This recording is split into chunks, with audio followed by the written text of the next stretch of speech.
Title: The Head of the Household. Sophia sat at the kitchen table, arms folded tight against her chest, staring at the man she had promised to love for life.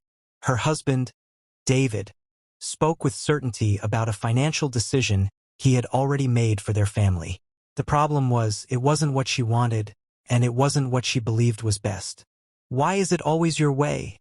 she muttered under her breath, loud enough for him to hear but soft enough to sound like she was still deciding if she wanted an argument.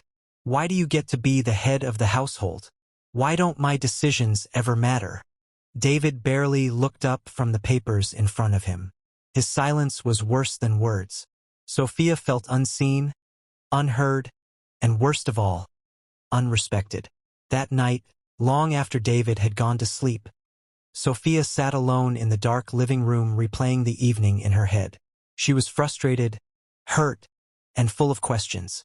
As she sat in silence, a faint memory floated back. Her grandmother's voice, warm and steady like it had always been when Sophia was a child. "A man may be the head of the household," her grandmother had said, rocking in her old wooden chair. "But a woman is the neck of the household. The neck controls the head. The neck tells the head which direction to turn. Once you understand and master that skill, you'll have total control." Sophia smiled faintly at the memory. At the time, she hadn't fully understood. Now, sitting in her home as a wife, the meaning sank deep into her heart. The next morning, instead of confronting David again, she tried something different. She softened her tone, greeted him with warmth, and set his coffee on the table just the way he liked it. She listened more and spoke less, not in defeat, but in quiet strategy. She cooked his favorite meals, kept the house in order, and carried herself with a grace she hadn't shown in years. David noticed. His shoulders seemed lighter when he came home. He smiled more, reached for her more often, and in conversations he started asking her opinion. Really asking, not just out of politeness. Days turned into weeks and weeks into months. Sophia realized something remarkable.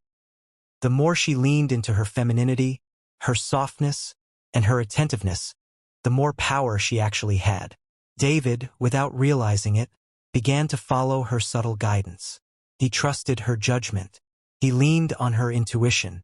Before long, Sophia was the one setting the rhythm of the household. Decisions that once shut her out now began with, "Sophia, what do you think?" She didn't need to fight, argue, or demand, because David had learned to turn his head in the direction she gently pointed.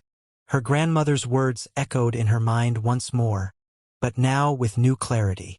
The head may be seen as the leader, but the neck, the quiet, steady neck, held the true power all along. Sophia smiled to herself. She hadn't just become the heart of the home. She had, without struggle or shouting, become its head as well. Don't forget to like, subscribe, and share your thoughts in the comments below.